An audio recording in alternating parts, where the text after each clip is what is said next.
I've got a rare antique Singer model 9W.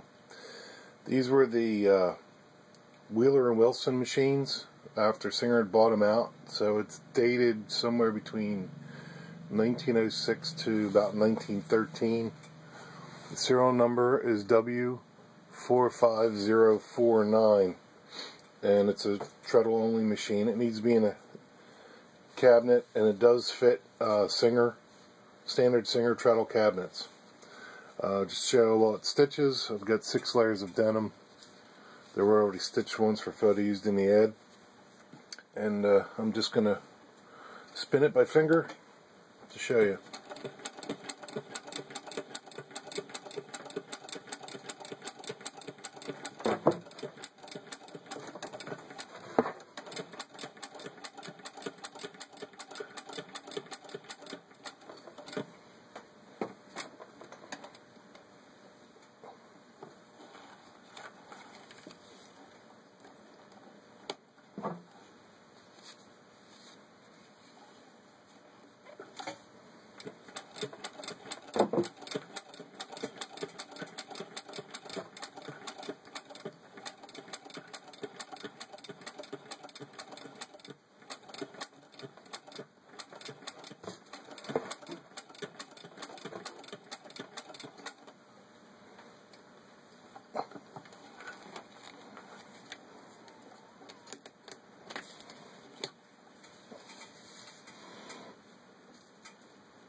And there you can see it's got an equal stitch on both sides.